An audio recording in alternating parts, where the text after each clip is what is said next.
Tocci podcast. I'm Lauren Tocci. And I'm Ryan Tocci. We're here purely out of love of film, purely out of love of the history of this drive-in has. There was no other way of saying it than this is a passion project to the extreme. I love that quote so much because I feel like it really captures everything we got from this interview. I agree completely. So our Tossi's Takes this week is, if you've never seen a movie called At the Drive-In, it is a documentary about the revitalization of one Mahoning Drive-In Theater, located not terribly far from where we live in the Lehigh Valley, and all about the people behind that story. And we are so excited that this week we get to talk to one of those figures, Virgil Cardamone of the Mahoning Drive-In Theater. Now, if you know Mahoning, you know Virgil, because he is a master of ceremonies in so many ways. He's like the mayor up there. The truth be told.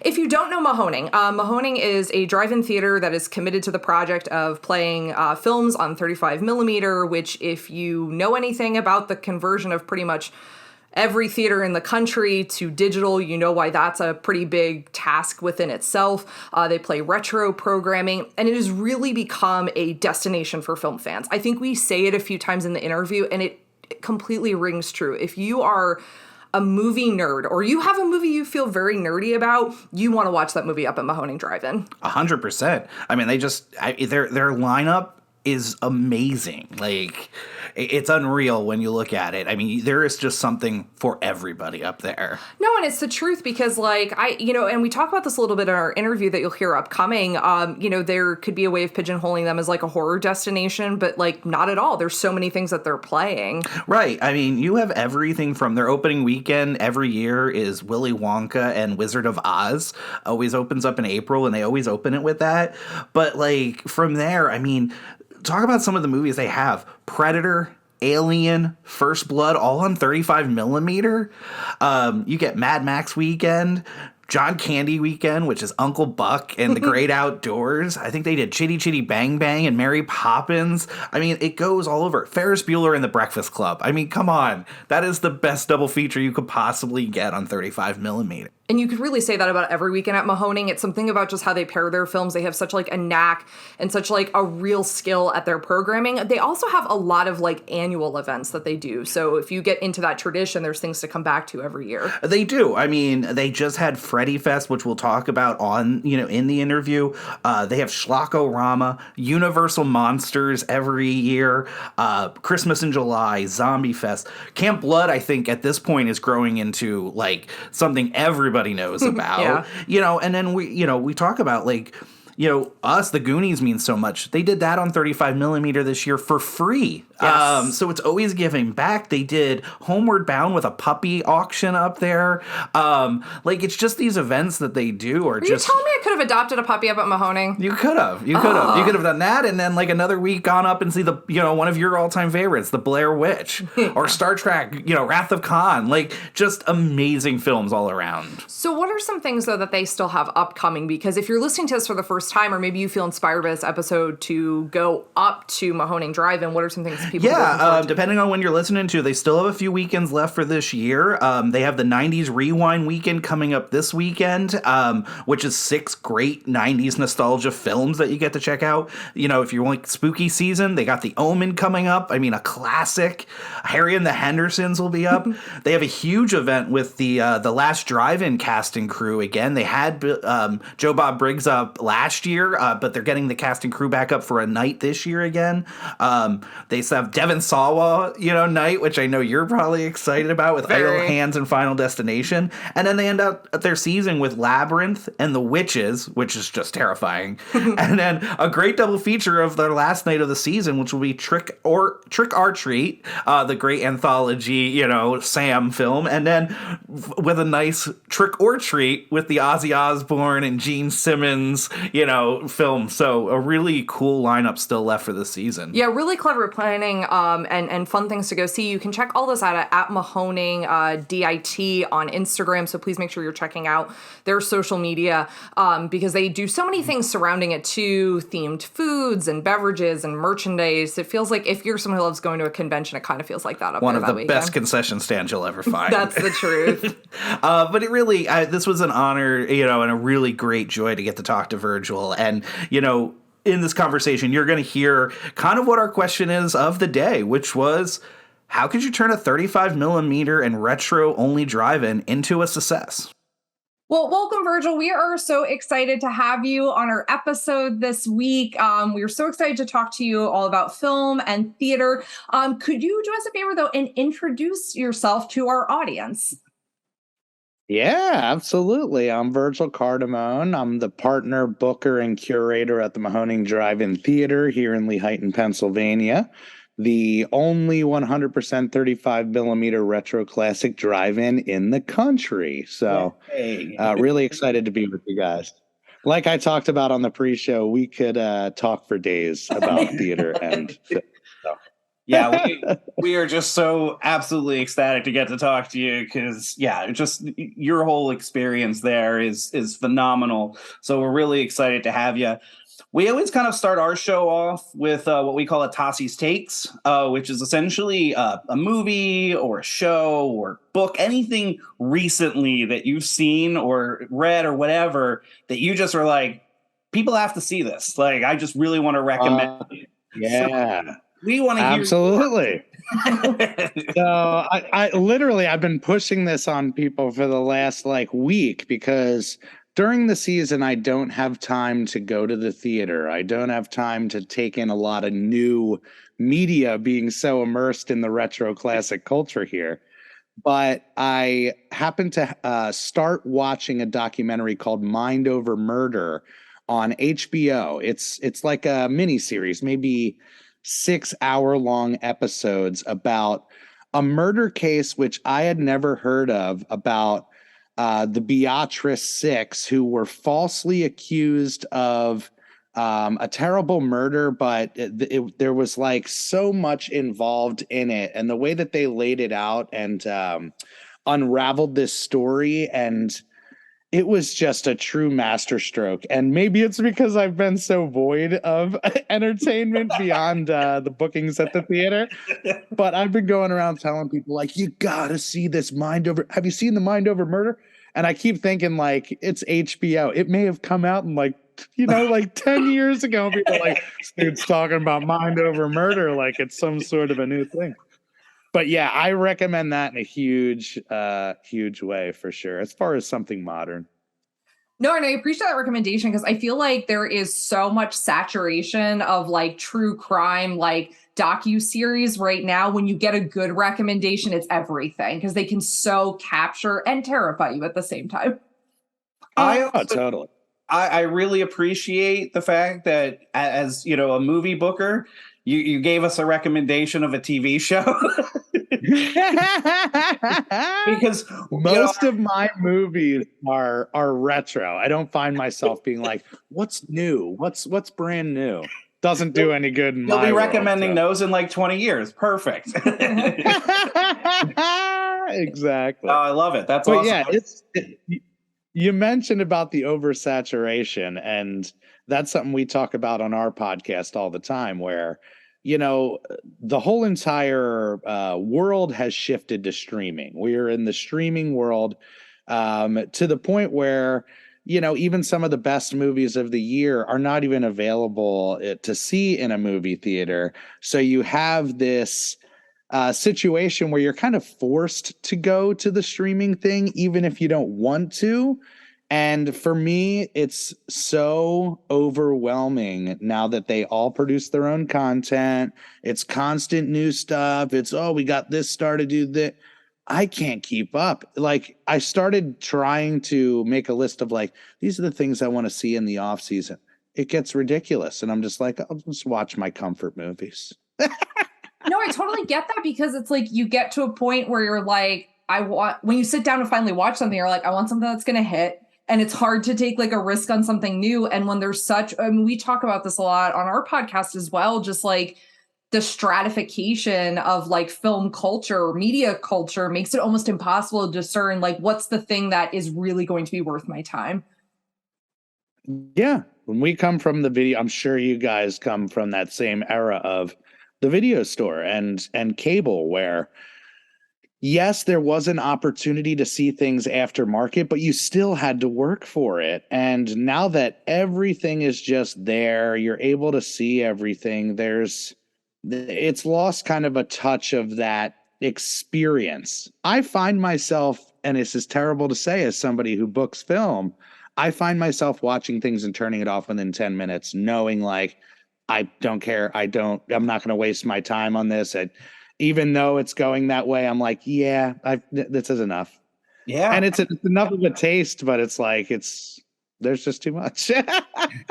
There used to be, and nothing against straight to VHS movies and everything, but you had that break where you knew, where now you go on to Amazon Prime or any one of those streaming services, you don't know which things were actually meant to just be that line blurred.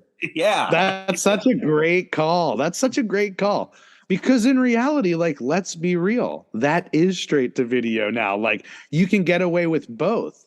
Yeah. But then you also have the Netflix who are pumping out gray man type of material where you're like, this is top-notch Hollywood on a platform that also, gets away with stuff that's so beyond amateur. It's crazy. So like the princess you're swim. right about that. Some things just catch, and that's the weird thing about what I find as a booker in general is like certain movies that are just incredible, beg to be seen, stone cold classics. If it's not like in the pulse of pop culture right now, or people aren't talking about it, it doesn't matter how damn good that movie is. They just don't know. They don't care. They look at it like, I don't even know what that is. So it's a real strange thing. And I think about what it's going to be like in 20 years. Will people even remember the Gray Man? I don't know.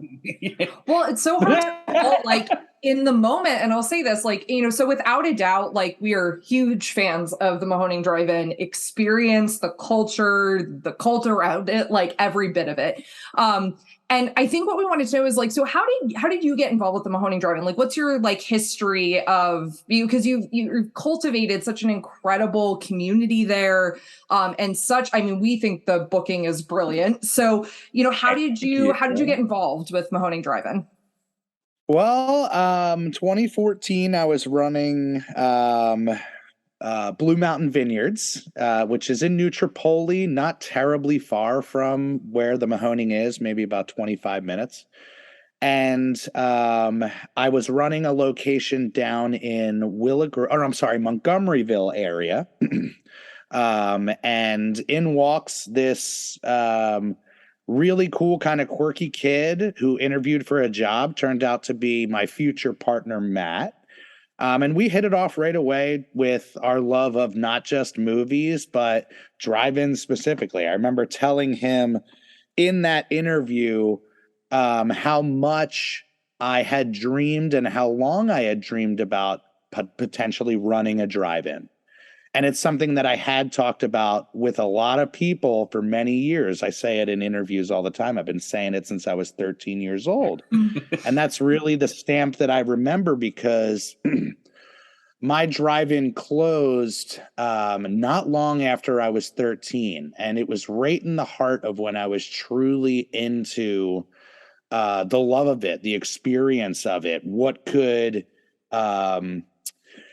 it could be and the community appeal of it all. So I was smitten. And I remember going away on a family vacation that year and talking to my cousins who were the same age as me and saying, wouldn't it be amazing if we could all one day, like, pitch in together and buy a drive-in and rah, rah, rah. And all of us grew up, forgot about that dream in a weird way, but it always stuck with me and informed my entire kind of shift away from musical theater into film. So pretty much after I had met Matt, he had the destined meeting of Matt. He had another destined experience where he was shooting a documentary series and happened to get blocked up on a construction road. And he runs his map route, draws him the other way, and he passes this at the time, beaten down, run down marquee, which was the Mahoning marquee. And he stopped, pulled over, and called me and said, "You'll never believe what I'm looking at." And that's kind of the legendary launch off story of, how I came to even know of what the Mahoning Drive-In Theater is.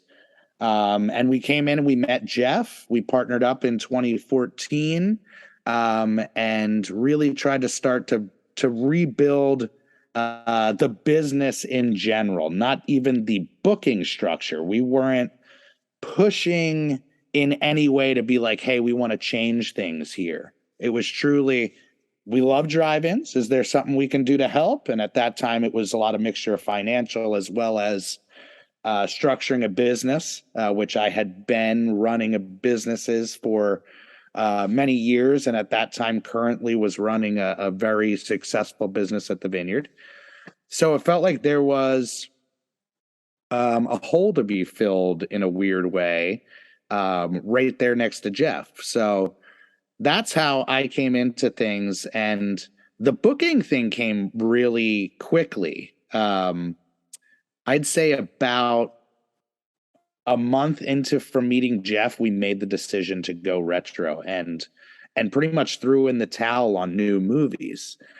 The story that is told in the documentary at the drive-in, the first movie that we tried first run and the last movie that we tried first run as a partnership was Guardians of the Galaxy 1 in 2014. And we hyped it up. We did the rah-rah. Nobody showed up. It was a total bubble burst. But it was the thing that had to happen for us to be able to sell Jeff on, why don't we try old movies? Like, clearly there's other options in town for new movies if you're a drive-in, Right. And we are not pulling in anybody off of Guardians of the Galaxy or your new Marvel movie or whatever at that time. So that's when we made the decision together to say, hey, we're going to shift over and see if our programming can start getting us some sort of attention. So, and it worked, the 35 millimeter thing kind of blended in with it as far as us sticking with 35 millimeter. But that's at least how my involvement started in 2014, the original connection. So I didn't realize you guys made that transition almost immediately to the retro, so was that something that you just had kind of in the back of your head that you thought could work? Was that, you talked about this was something you always kind of had a dream about. Was it kind of in there about always a retro type, screenings? So it's strange because it's a little mixture of what was happening in the drive-in culture at that time, and also some of my experiences with being in the theater world and dipping my toe into the California scene for a very short time. Yeah. Right out of college, I made the decision to go to California like a bunch of crazies do. And I'm going to give this thing a shot, blah, blah, blah, blah, blah.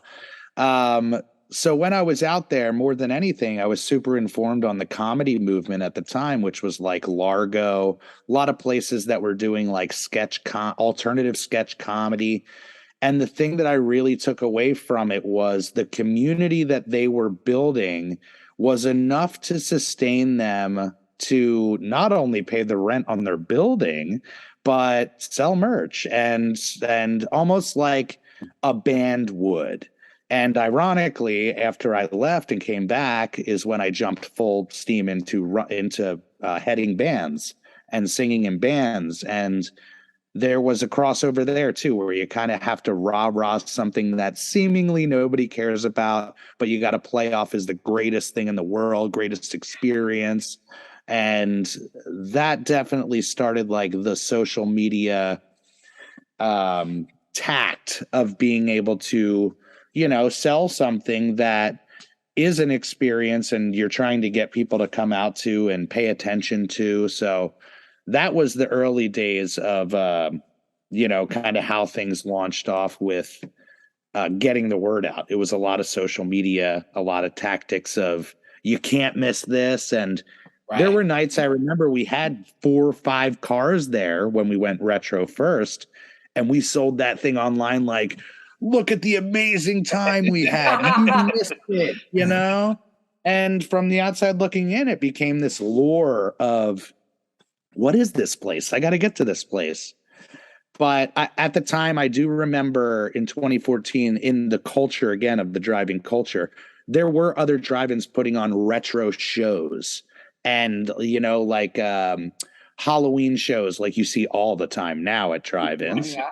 But it very much felt like something that we could take a swing at. Plus, we had the connections presented to us that gave us access to films and film vaults that we never dreamed of coming in. Our original plan was, let's just try to help Jeff run the drive-in. Simple as that.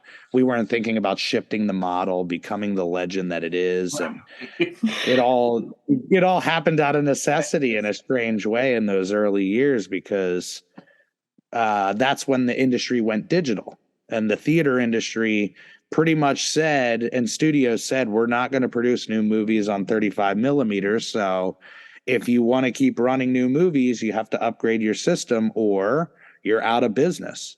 And that across the board wiped out a ton of drive-ins, ton of theaters that just couldn't afford it. And we were in that same exact boat and decided, let's give retro a shot and stick with what we have. You know, I mean, we can't afford the other option, so either that or we close. So yeah, that's kind of how the infant stages kind of came to be. I very much like you talking about, like, you know, there maybe in the beginning there wasn't as many people there, but still making it, you know, very much the Fast Times Damone approach, right? Which is, you know, this is the place to be because you could visually see it. So on those types of weekends, is there like a favorite part that you have during that weekend on your weekends? Yeah, in the early days or now? Or yeah, how about now? I mean, now you guys are at a different stratosphere. Yeah, You are a now it destination. is another world.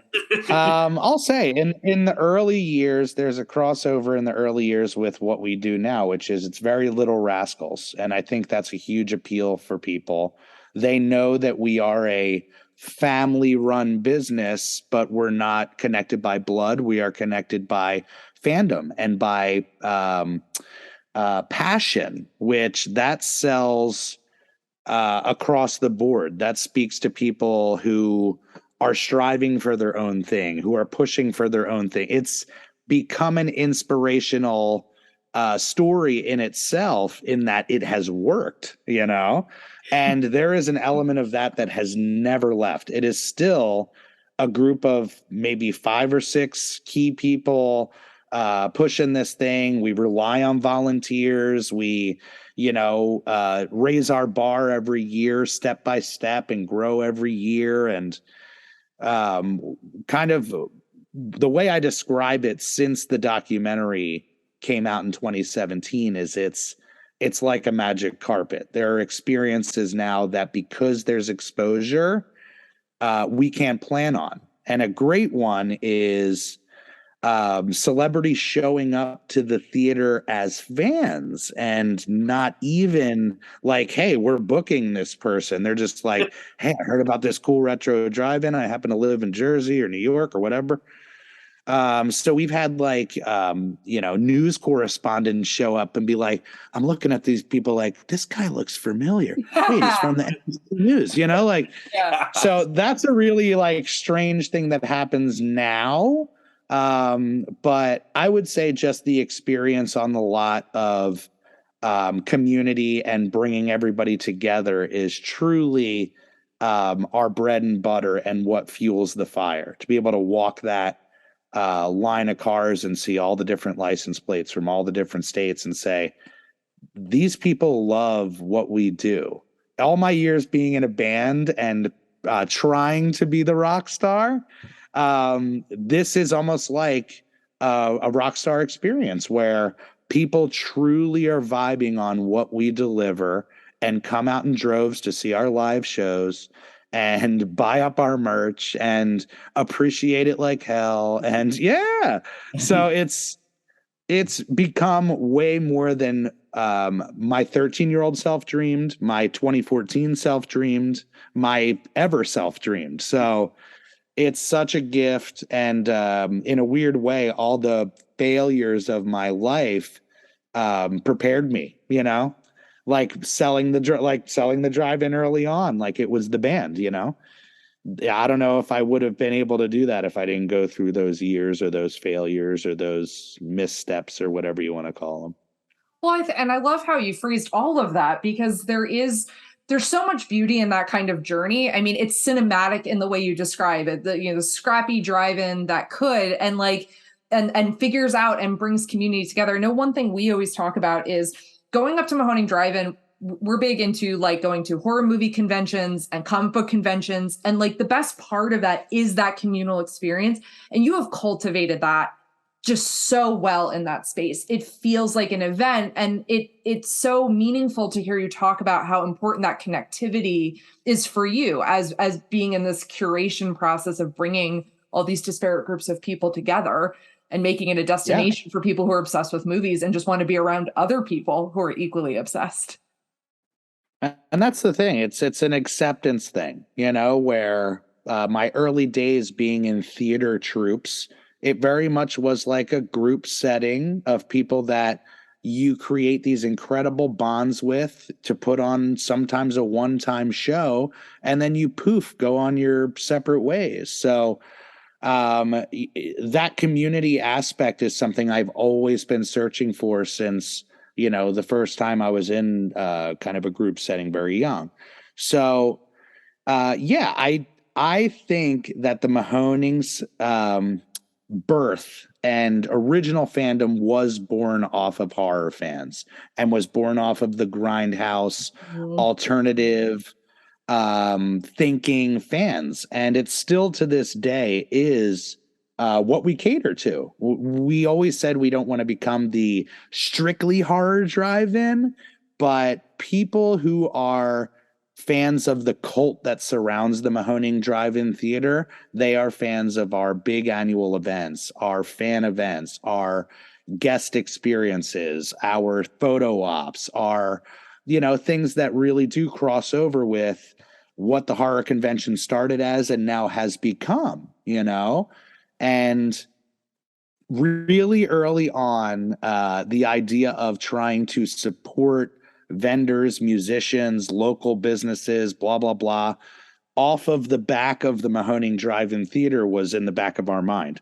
We always thought, just like the band scenario, if you put 5 bands on the lineup, then they tell 5 of their friends and then 5 of their friends, and then it spreads. And so I think that accepting nature of the business crossed over immediately with fans who really did feel like outsiders and they didn't have a place, and they are looked at as weird for wearing the black shirt with the horror logo on it.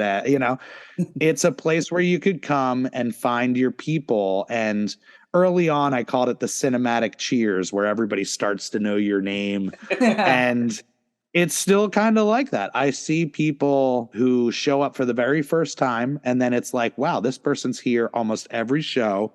They are with their little group that they have found.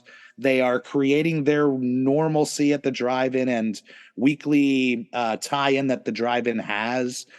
It's very inspirational, because that's really all we wanted from the core, is people to enjoy the drive-in, and the fact that it has become a one-of-a-kind, out of this world experience truly is because people embraced it, and we could level up every year. And, people were able to look at it and say, yeah, they seem pretty popular. I'll come to that drive-in, So yeah. You keep using the word experience, and I know that's how we would describe you. I mean, it's so nails it on the head for you guys, where it's just, you're more than just a drive-in. You're just such an experience, like you said, photo ops and merchandise. I think you guys have to be one of the only ones, I would believe. You guys are essentially running 2 different movies every night. Am I not mistaken at this point? Yeah, pretty much 2020 shifted everything for us where we were the only game in town. Everybody and literally their grandmother were coming to see what a drive-in is all about, let alone the coolest drive-in experience in the country. So it really allowed us to push the envelope and also expand our programming. We started doing, instead of just Friday, Saturday, 2 movies, same each night, it became Friday, Saturday, Sunday, different events each night. Tuesdays got added on there with Tunnel Vision Tuesday series. Thursdays aren't a regular thing. We have a Patreon screening once a month. We do weddings, we do bachelor parties, it's truly become such a machine now that the business model not only works, but people have embraced it. And it's such a strange thing because, we spend a ton of money to put on these shows. And because our bar is so insanely raised and people have such an expectation on what an event at the Mahoning is or consists of, sometimes we go crazy overboard. But that's really what we're in this for now, is setting an example as kind of a front runner for what the drive-in can be in the new age. Something that can root itself in the past, but really push the envelope on a modern twist of embracing fandom, So, and we see it across the board. It's not just horror stuff. It's, when we show Matilda, every Matilda fan will come out. So, hey, Matilda is straight horror. That choky scene.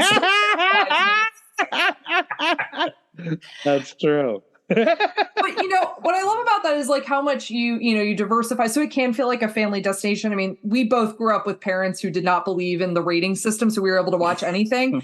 But as you create all these different events, my curiosity is, do you have any a favorite double feature or triple feature that you've shown in the drive-in, whether it's like recent or like within your history at Mahoning? I mean, definitely Bite Night has a special place because it was the first thing that we launched on, and it has come back several times and had hurdles presented that leveled us up. I remember the first time that we ran a digital screening, which was captured in the documentary, was when we did Bite Night, I think for the second time, and the Jaws print didn't show up. Matt had to run it digitally, and it was a big rah-rah save the day moment, not just for us, but in the film as well. And that one definitely sticks out. A favorite double. It's so hard. I mean, we were going kind of popcorn in those early days I remember we did a jailbreak weekend with Shawshank Redemption and Cool Hand Luke. And it was like, Shawshank Redemption is like ranked number 1. It's like number 1 on every single list. Like, how could this not be a banger? Well, nobody showed up to that thing at all. But now, if we were to play it, it would be a different story. But you would have a parking lot of people dressed up like Andy Dufresne. Like, if you did. I know. We should do like Big Fat Cooking Night. Yeah. That might have been literally 2014 when nobody knew what the Mahoning was. But yeah, it's so hard to say. I will say that year one, almost day one, I pitched to Jeff Kevin Smith Fest. And I said, if there's ever a way that we could do this, I think that, with my connection and love of Kevin Smith, I could really make it something special. And I remember that being kind of one of the first things that made us start thinking about retro and, what kind of would become of the Mahoning Drive-In Theater. So that's pretty huge. We've done Kevin Smith Fest 4 times, and every time it's been like almost great, It's been like a growth year or something is in the way. And then over the last 3 years, we've been this close to getting Kevin, or at least in some sense getting Kevin, whether it's an introduction or coming out to the theater. And the timing of it all just sometimes works out. So when we do Kevin Smith Fest 5, it'll be the most legit Kevin Smith Fest that we could have ever dreamed of. So we'll see. Okay, so we've got to ask, because I'm not going to lie, we have a whole section on here about fun Kevin Smith questions, because your fandom for it is immense and so entertaining to also diehard Kevin Smith fans. So can you tell us a little bit about the interaction that you posted on Instagram of finally getting to talk about Mahoning? I say it all the time. Kevin Smith has been more than like an entertainer to me. He's been like a guru, living in my ears. Those early years of the podcast, like, it got me through those shitty jobs, those terrible times on the road, the California journey, the everything, regardless of where I was in life. I literally had a common thread in my ear at all times. And it is also a voice that is incredibly inherently inspiring.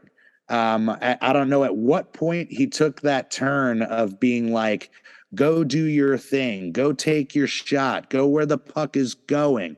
But it was like so what I needed to hear as a young, insecure entertainer, somebody who wanted to get up on a stage, or somebody who was looking to find their voice, in a sense. And I think more than anything, that's why I'm so kind of people look at it as I'm obsessed with Kevin Smith, but it's a situation where everybody who loves Kevin Smith and is a true fan of Kevin Smith feels the exact same way that I do. It's echoed at every single Q&A that he's at. It's echoed across his entire career. And in a weird way, it now echoes in my career, and having people come up and say, your story inspired me to do this, or your podcast it inspires me to do this, or keep the fire going, or whatever. That is so it's hard to put words on that. We could be the most successful drive-in in the world or least successful drive-in in the world, but the fact that it has gotten people through hard times or launched their ship or whatever, it's enough to keep us going for days. But Kevin Smith came to the Keswick Theater, which is not far from where I live, just in the suburbs of Philadelphia, and got tickets for myself and my lady, my brother-in-law. And I say it every time I go to see Kevin Smith in the last 3 years, that an agent or something has gotten in the way of connecting us, is I'm just gonna try, I'm just gonna, if the opportunity's there, if I see him outside, I'm gonna blah, blah, blah, blah, blah, blah, blah. Yeah. So we sit down, and the microphone, I know a Kevin Smith show. The microphone is 4 rows ahead of me. We're right at the end. And I turn to my lady, I go, get ready to pee at the end of this movie. So, as the credits start to roll, I tell her, I give her a little nudge. We work our way out. She walks back to the bathroom. I sneak up to the mic and just plot myself, knowing he's going to come out as soon as it's done. And it's strange because as I'm sitting there and the credits are rolling on an incredible experience of a movie I had, or experience I had with that movie, I'm thinking, this is it. I'm going to take my shot. This is what he's been talking about, And I just was like, look, I don't know what I'm going to propose, but I do know that the question that I had prepared was, will you join us at Kevin Smith Fest 5? Put it on his radar, hold him to it. And as people saw, that interaction went so much better than I could have ever dreamed. The fact that he knew not only the theater, but who I was, and knew about the events, and the whole entire place exploded in applause when I said Mahoning Drive-In Theater. That was the sell of the night. Kevin, I could have probably dropped dead at the mic and been satisfied.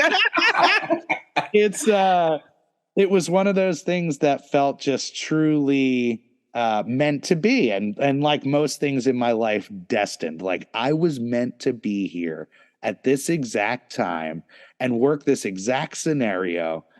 And we'll see. I mean, I've been so close with him so many times that even leaving there, as people are patting my back like Rudy, it was like, I'm like, I ain't getting so excited yet. Like I had this bubble burst. So I'm going to hold out, proposals are sent out, and all we can do is hope for the best. And it could be the greatest fan event for a Kevin Smith experience as we can do.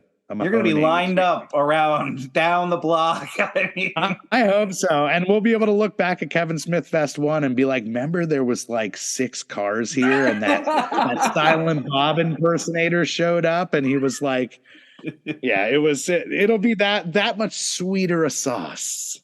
It was a truly inspiring video. So, hearing you talk about, this fandom, and it's not obsessed. It's just you have just an honesty and a genuine love and inspiration that comes from him. And now you're paying that forward to all of your community. It's really something to see and wonderful, and to see that moment. And like you talked about, I mean, he genuinely immediately knew you guys and was excited, and that was so cool to see. So I can only imagine you still have not landed from that day. I'm gonna be riding that high for many, many years, and it's a series of that. Mark, my co-host on the podcast and general manager here at the theater, he says it all the time when these nutty experiences happen. He goes, "That's what I call a Friday at the Mahoning." Or a Friday at work, It's pretty surreal. So non-spoiler, you loved Clerks 3 too, as well? I really, really fucking loved it. Like I say to people though, it's written for me. Like I'm a stone cold Kevin Smith fan. So as I'm watching it, I could see why people are not going to like it or will nitpick it, or the same reasons they didn't like Reboot as somebody coming back to that fandom after being away from it for years. It felt jarring, but for somebody who is literally living and breathing a Kevin Smith life and lifestyle, it's like, yeah, this is what I want and need and have been waiting for. So yeah, it's incredible. I really take such inspiration from him in so many ways and have such a weird parallel in experience in life with him for whatever reason. And it's kind of weird, but like he's been in my ears so long that sometimes I'll mix the two, where I'm like, did I have that experience, or was that something Kevin Smith talked about years ago when I was all yeah. Well, that's like years of watching, like, I know for us, like every time An Evening with Kevin Smith came out, we had to watch it, like, and then we quote those, and I'm like, nobody gets that obscure quote from An Evening with Kevin Smith 2 that we're saying, like, so I get the voice part of this. Yep. I've got to ask, and this is maybe an unfair question, knowing your passion, what's your favorite Kevin Smith movie? Easily Mallrats. It's the gateway drug. And still to this day, like, I can go back and watch Mallrats, and it's a timestamp. Everything else after Mallrats, everything before Mallrats.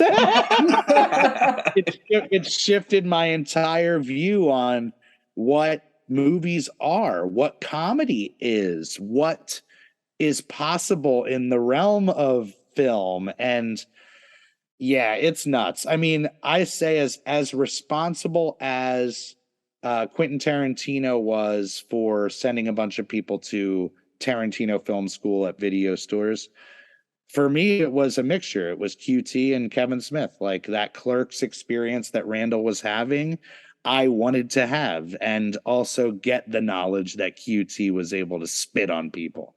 So it's It's nuts, but yeah, I would say that's number one, very quickly followed by Clerks, just because, Yeah. again, so inspirational. But yeah, I would say everything up until you hit I don't know what you would call I guess the early true Kevin Smith stuff up until you hit Red State, I guess, up until Dogma or something. Jay and Bob. That's my shit. Like I can go back to that, watch it every day of the week, and like, yeah, it speaks to me in a way that like I'll never be ashamed of. Do you have one that you think though is grossly underrated? Like people just for whatever reason are just not fans, but you go, no, this one is misunderstood. It's so good. I think Jay and Silent Bob Strike Back is, as far as a career goes, maybe not the perfect movie, but as far as a career goes, it is a master stroke. To be able to be so self-aware of your fandom that you almost turn it on its head and turn the camera on itself is pretty incredible. And I think really launched what his career became, where people cared just as much about him and his friends and the people that are surrounding his world as much as they did the movies. And in a weird way, again, with the crossover, that happened as soon as that documentary hit the world. People truly cared about us, and the drive-in became secondary, and it became really, really, really strange, But I think, again, that's the magical sauce that you can never plan on. You can't ask people to care for you. You can't ask people to look at your business as anything but such, But the fact that people can see past the business side of it and see why we're doing and making these moves is, I think, again, very informed by the K. Smith mantra.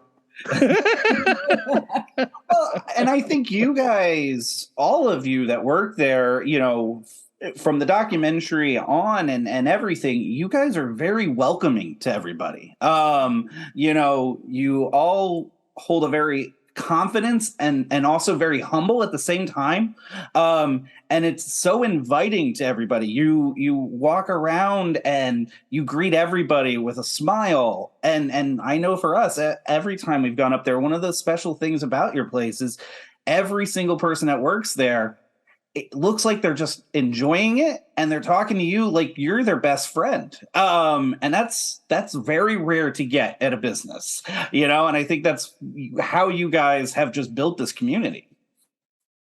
Yeah. Again, I mean, the life experiences, the business situations that went terribly wrong, the leaders that were terrible to me, really put me in a position to be a loving, heart-led leader and somebody who truly looks out not just for the business, but the people who make the business possible and how they feel, their comfort level. And it's a very unique scenario to be in as the guy who is looked at as the leader, because it's Little Rascals. You know what I mean? It's if I get to be Spanky, that's fantastic. But there are so many people who make this puppy run and really put the Mahoning magic into it. And if anything on the lot, that is my job, is to be the smiling, greeting face, as Joe Bob Briggs called it, the P.T. Barnum of the drive-in community, to truly be there and say, like, hey, if you don't know what you're about to get into, strap in. Like, these are your people. You're about to get swept up in a wave that you probably didn't see coming. Because that's the thing I love about the drive-in, and specifically what the Mahoning is. It's a lifestyle. It takes over your entire thought process, your entire love of things retro and love of things classic cool. It's the same appeal that Quentin has. Like, you can't again, plan on people looking at you as cool. But QT has the stamp of cool. The Mahoning Theater has this stamp of fresh, unique, and cool. And that's something we are so proud of and play into as often as we can. I have a funny question here for you. We'll throw some at you. You took over in 2014. Jeff had taken over the drive-in, I believe, in 2001. Is that I believe, if I have that correct. Have you ever heard the story, or have you guys ever discussed about the August of 1997 controversy at Mahoning Drive-In? Well, I know of probably every controversy. I don't know what the specific date is, but let's go down the rabbit hole. Which controversy are we speaking of? So I grew up at Palmerton in Palmerton. So I was a Palmerton Blue Bomber. So not far from Mahoning. And I was in high school at this time, and it became such big news that in 1997, the owner at the time, and I apologize, I don't remember his name, had decided that summer, because he had wanted to, I guess, create a couple of screens, and the township was giving him some hard time. So had made the decision he was going to play Debbie Does Dallas and Deep Throat. And the article that I saw was like, not like picketers, but like a road sign that was like, "We got kids here." You know, things like that. It's something that I don't traditionally talk about because that owner is still tied in. It was a complication with the township, all that stuff. But honestly, it's a great segue into the state of drive-ins, even just before Jeff came in, to the point where people were so back against the wall that they would try anything. And that was an appeal at the time, again, in the early days of home video. And, the Grindhouse Theater was shifting away, and now the videotape was now becoming the big thing. So it was a totally, at the time, viable business move for a drive-in to do that. And even the most well-known family drive-in not far from us down the road infamously ran for many years Skin Flicks. Yes. So I look at that as an amazing piece of the legend. You know what I mean? And the only thing that would make it better is if, for a season, it actually did run, and we could be like, this place at one point was so down on its luck that it had to straight go Skin Flick, But it's nuts. I mean, we've been open for 73 summers, and it's been a wild ride, and I was a 17-year-old kid at the time, and we just thought it was the greatest thing ever. And I love that, the word spread to everybody. It's, again, part of one of the things we run is a Patreon subscription service that Mark does an incredible job with, and he digs up old articles and old Showtime ads and things like that. That is a choice little section of history that's fun to always toss out there for folks to enjoy. Make your judgments at will. Segueing from that, so you did, talking about other drive-ins for a moment. So there's only about, what I believe, about 350, I think, in the country. Is that my understanding? I know. Peter's right at that 300. Okay. So I know, in our area, there happens to be, a few not, within a drive-in distance. Do you find that is a way to have, how do you balance a kinship of trying to keep this art form alive and also, be competitive? How do you find that balance? Early on, it was a competition because we were relying on locals. We were relying on the people that were right in our backyard to see the marquee and come in and catch attention and be like, oh, this is a fun alternative to the new movie that's playing. But that shifted almost instantly, and became out-of-towners driving in to come and experience it. And early on, definitely there was a situation where it's like, if they have something real big, they might drown us out. But as soon as we shifted to retro and became our own animal, and certainly when we shifted away from a local draw and became a tourist attraction, it shifted more into a camaraderie. And I remember early on, maybe even the first retro horror show that we ever did, Becky's, one of our local family drive-ins, shared it on their page, which was humongous for us as a business that at the time had like 200 followers, or something like that. So it helped get the word out that like there was this alternative thing in the area, and early rumblings of something new happening or whatever. But now, again, since the documentary came out, we've become mouthpieces for the drive-in culture. We run a drive-in that is the only podcast dedicated to the love and revival of the drive-in culture.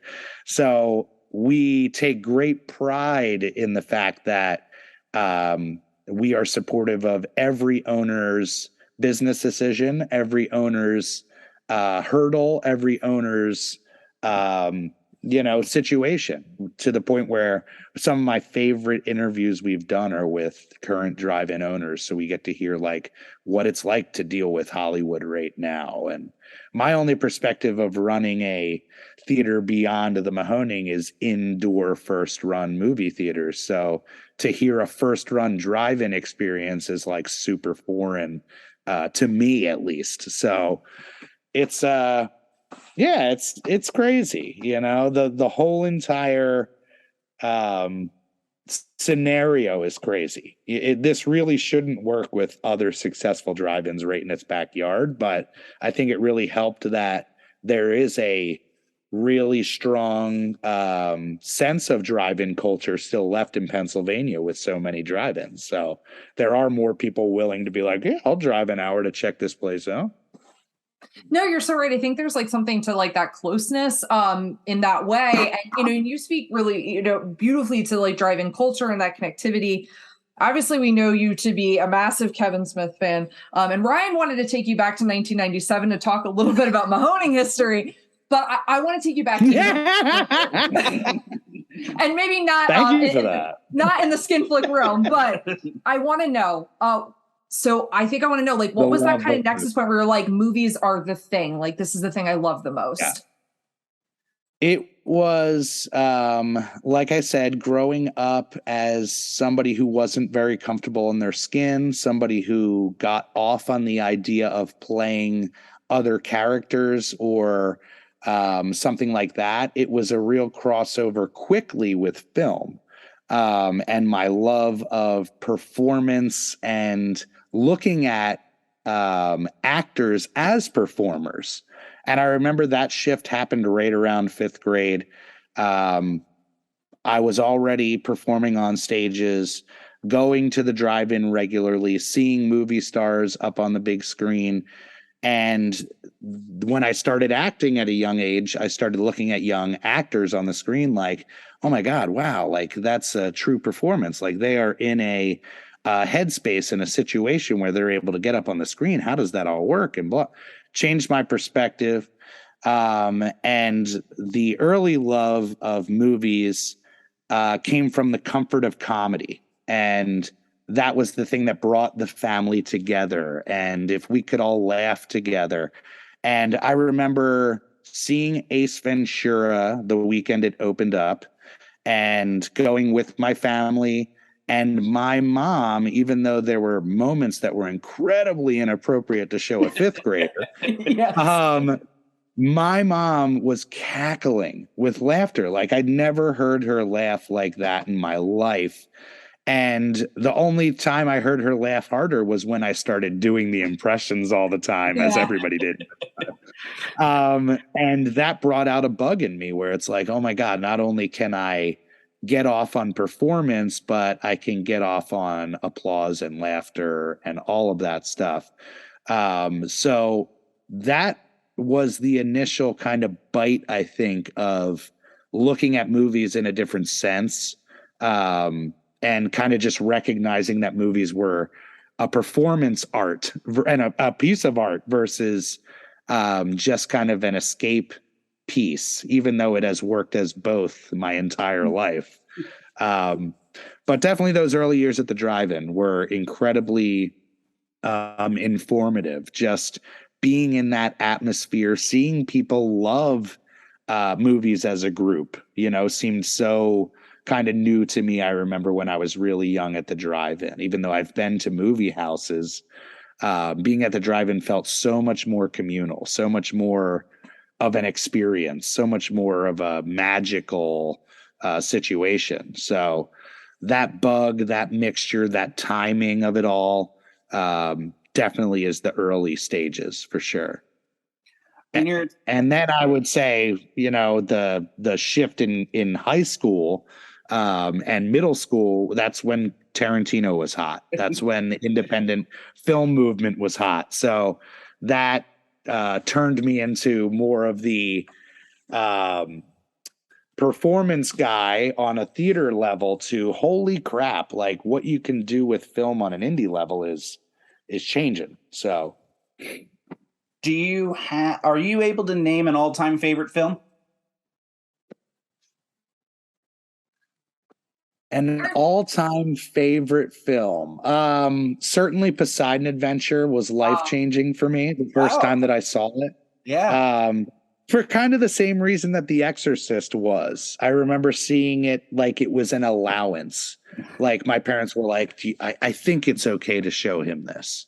I think it's all right. We could, just stay with him while he watches this type of thing, And I remember seeing Poseidon Adventure right when I got that first initial gig in 4th grade and looking at it in such a different headspace, performance space, and thinking it was the greatest spectacle I had ever seen. And at that time, it probably was the greatest spectacle I had ever seen.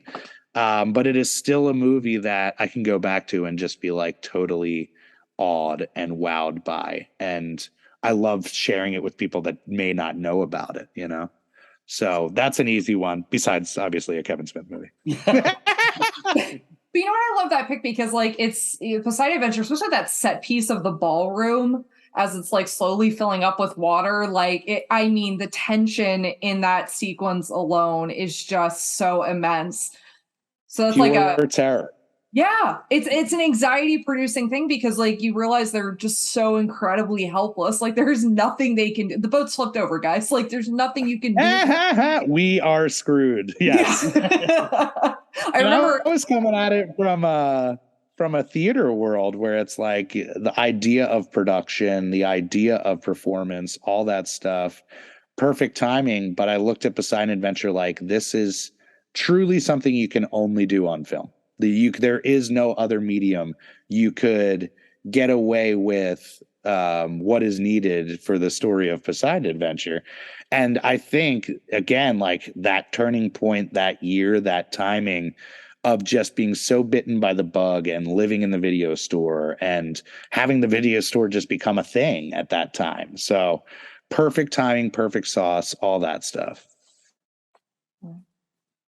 So obviously you've talked about Quentin Tarantino and Kevin Smith, which like are pillars of directors. Like I think those are the directors that get most film fans like into that obsessive part of film fan culture where you just like kind of want to consume the filmography. Are there any other directors that you kind of point to and you're like, oh, that person, like anything they make, like I will watch? Hell yeah. Yeah, all day. P.T. Anderson does no wrong in my head. Entirely the Robert Rodriguez is the same way. Richard Linklater is the same way. I love an auteur. I remember reading really early on some article that was entitled The Young Hyphenate. And it was like young people that were actors / directors / producers / screenwriters / blah, blah, blah, blah, blah, blah, blah. And that turned me on like crazy. The idea of like, they're not waiting for somebody to come and give them the yes. They are the yes, like, so that really got me into just the auteur angle, the John Carpenter's of the world, where it's like, this dude is on every single credit in this movie, and it's like, it's crazy. And I do love that that appeal. And even when I was running the video store for years, that's what I would gravitate to when it came to independent film. Those straight to video releases that were written and directed by whoever, I would give that so much more of a chance than, something that was, seemingly just pumped out straight to video. It's something that had a voice, that had something to say. And man, it's like a good book, like something that truly has a voice and it has a vision. That's what I feel like a written and directed by movie has that maybe some others don't. I'm curious, hearing about your favorite directors, and talking about, do you have just a favorite genre of film then? Or yeah, I always said getting into film school after deciding to get away from theater, my motto as a writer, as a performer, as a whatever, even though I love comedy, was the way you stick with people is getting into their heart. And the way to get into their heart is drama. And that has always stuck with me. A good dramatic performance, even in a thriller, even in a horror movie, just wins my world. We just did Tarantino A Go-Go Volume 2. Yes. And Sunday night was The Hateful Eight, which in that film, there are so many incredible performances. And the thing I really loved about that movie is once you get to the haberdashery, it is like a stage play. Yeah. Very much the reason why I love Reservoir Dogs. It plays like a stage play once you get into that singular setting. And the performance, the drama, the heightened sense of madness going on, it's a masterpiece. And I love being in the position that we're in, working with other entities, because sometimes the booking, we'll be booking things I've never seen. So I'll be able to let something wash over me theatrically on the lot that I would never be able to maybe get to if it were just me at the helm or just my sensibility at the helm, Well, no, what I love about that, too, is with you saying about, because we listened to a recent episode of the podcast and we were talking about that experience of when you're seeing something for the first time at the drive-in, and which I think is so cool about that is because you leave yourself open. I think that's the best thing we can do as film fans. We all have our tours that we get really hooked on, but something about experiencing something for the first time because someone recommended it to you, or because you haven't had the chance to see it. Because as movie fans, it's almost impossible to see everything. We try. Oh yeah. We try to put our best foot forward. But you're talking about that auteur connection. And one of the things I think is been so special. There's 1,000 things special about Mahoning, but is the fact that you are getting people in. You're bringing people so I can meet this person and then I'm watching them in the movie. And there's such a beautiful connection of that, of getting to have that kind of rounded experience. So I'm curious, have you had a favorite guest experience so far, at the drive-in?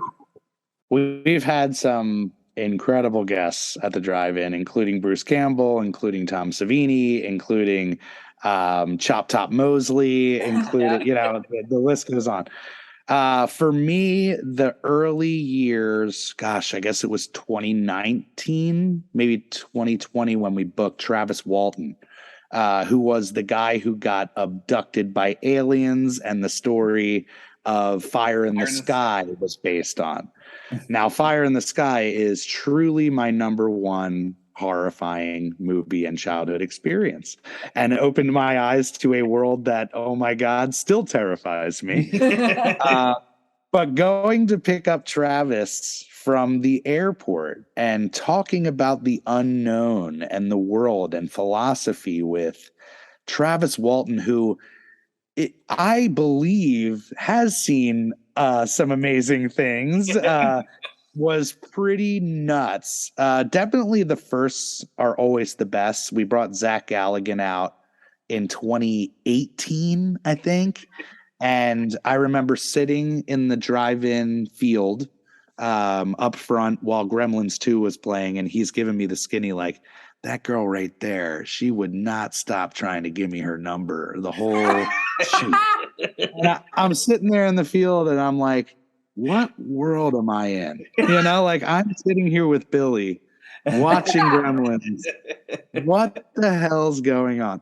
And that, that is not an uncommon thing to happen now. And the thing that we see across the board with welcoming Hollywood into the theater is they always appreciate and love what we're doing. They become a fan instantly. They may look at it on the surface as it's an appearance. I'm going to a drive-in. They're showing my movies. As soon as they find out what the Mahoning is, they meet the fans that are at the Mahoning. It hooks their heart just like it does a new fan. So I think more than anything, that's why we've had the success with Hollywood is every single guest and star that has come here tells their friends and tells their community, like, there's something magical happening at this Mahoning Drive-In Theater. Like, they were running film. I got to watch my movie running from a actual projector. It's nuts. And these are people who've been in the industry forever. And they're like, this is the first time I've ever held my own film reel. Wow. That's cool. It's nuts. But honestly, like there is some, I'm like not shocked by that at all. And I'm sure you're not either. I mean, like truly and honestly, like you're the movie theater version of the Field of Dreams. Like they don't even know why they'll just hand over their money gladly. Like, cause it is such an experience. And I think like you're talking about that, like I can't imagine as a person in a film going, this is the first time I've held the physical product of my work. That has to be so transformative. It's nuts. That's my favorite stuff is that we keep our projection room door open so people can come in and look at the projectors and see the projectionists working with film. And I see people's eyes like light up where they're like, this is how it works. Like, this is how the magic happens. And they'll stand at the doorway like, is it okay to come in and take a picture? And I'll be like, come in, hold the film. Like, you want to hold the reel for tonight? And they'll be like, oh my God. And it's the same type of informative experience that led me on my path at the drive-in as a kid. So whenever I see a parent on their knee, like telling a kid, hey, this is how the movies work. And so I'm thinking, if this sticks with this kid forever, he could be, our next source of amazing entertainment or whatever. So it's such a gift across the board. And kind of go with that, the community aspect of it and all of that. You guys have had a couple of things where the marquee had some issues last year, with the solar panel. And that was a situation where, Lauren's talking about they'll hand over their money and they want, where you had to open up to the community and the community gave, your community gave back. Can you talk about what that means to you? Certainly this year has been a gift. This is the year that almost wasn't. But what people saw in that viral social media video of me crying my eyes out about how important this place is to not just me, but our culture, our fan base, their kids, all that stuff. Without even a second thought, I knew that's what I had to do. I sat up that night thinking, how am I going to put into words how big this is? How am I going to write a social media post that conveys how dire this is? And I'm like, I woke up the next morning, went in, used the bathroom, and literally held the camera up and started walking around. And it was truly a cry for help because we really didn't know what to do. We didn't know how quickly this thing was going to turn on us. We didn't know if even us making a big rise in stink and stopping the the township would be enough to stop this wave from taking us over. So it was like a last ditch effort to be able to reach out to a community that truly made the Mahoning possible. And just like out of a movie like we show here, an ending of an 80s movie, those people rallied so hard and made such a wave in the other direction that it subsided, and in record time and in a storybook fashion. And all those people that we looked at as fans, and supporters truly became part of the family and part of the success story and part of the ownership and part of the future of this place. And what started with the documentary, which was sharing our hearts and sharing our stories, came to like a full magical fruition of like, I care about these people. I care about this business beyond what the experience is, and I'll do anything in my power to give them my support. I mean, we got reached out to by so many people with ideas of how we could recover. And even when our backs were against the wall, we were like, all right, let's start looking for other properties. How can we, duplicate this in the same area and create we weren't ready to give up even when it was like, there's no way, So the fact that it went the way that it went added to the unbelievable storybook legend that is the Mahoning Drive-In Theater. If I were to script this story, people would look at it like, yeah, dude, no way. This is too on the nose. Like, this too unbelievable, But it is our story. It is our truth. It is our crazy ride here. And navigating these nutty waves is something that's going to be a learning lesson until the day that I die. I know it. So, but it's such an adventure. We feel so blessed to be able to be in the position that we're in still and not be in the other boat where it's like, ooh, creating the Mahoning too, So. Oh, that's actually a good segue. Yeah. To kind of, where do you guys live? Where do you guys live? I gotta know. In Bethlehem. All right. So you guys are super close to us. Yes, absolutely. Yeah. I love it. So the first time, like I said, I knew of Mahoning, but I had not realized the transition you guys had made until we actually went to the Southside Film Festival and saw the documentary. Wow. Love it. And one of the moments I remember, again, the documentary was beautifully done, inspirational. We loved it. And you were there with, I believe, Jessica talking after the show, doing a Q&A. And there was a moment that I just remember somebody asked you about, do you think the Mahoning will, keep going?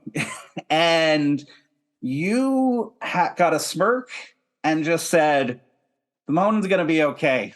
We're good.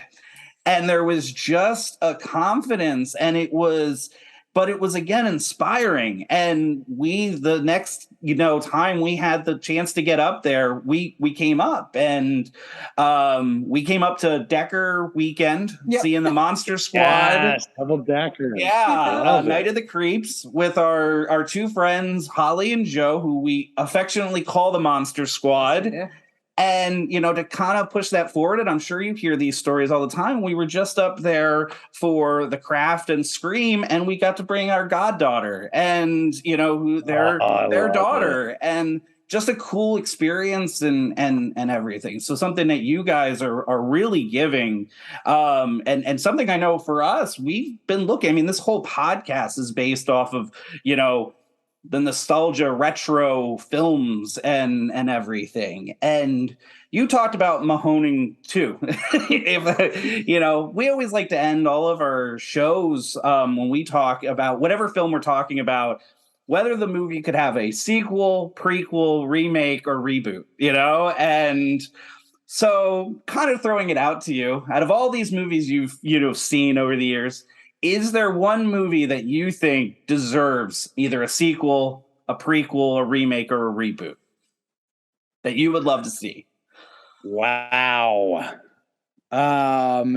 Something that deserves. It's really hard because, like, I look at sequels, prequels, and reboots as how dare you. Most of the time, Virgil, most of the you time. and I both, man, because he wants to do this Yes. every episode. I'm always like, this is Satan stuff. I'm not doing it. So we do a show called Nostalgia Cinema at the Civic Theater in Allentown, and it's the last Saturday of every month, and we play a retro show ourselves, and we get to talk about it after, and we always end that show with this, and there's just a groan in the audience every time, and I feel like I'm on an island just asking for this. Well, a lot of movies do deserve to be remade and certainly would benefit from, maybe a bigger budget or a bigger whatever. But the thing I do love about movies, especially being a retro booker, is it's a timestamp. It's an aesthetic of the time that really informs the audience and the culture of the time. So certain things do make sense when they come back around. They get rebooted, they get remade. But for me, a lot of movies are out there that deserve to be shined a light on and have more attention. Like I said earlier on in the podcast, those movies that we book that are so incredible, stone cold classics, but people just don't know them for whatever reason, I would say that The Hidden, which we're playing on Thursday as a pre-show to Freddy Fest, it's a perfect example. It is a movie that begs to be seen theatrically, but if you tell even a horror fan, hey, The Hidden is playing up the road, they'll be like, The Hidden what? Like it doesn't have the marquee draw that some titles just easily have. And that's what I'm seeing now with Hollywood is if it has a marquee draw, if there's any sense of nostalgia or connection to a older generation, nothing's sacred. They will remake everything.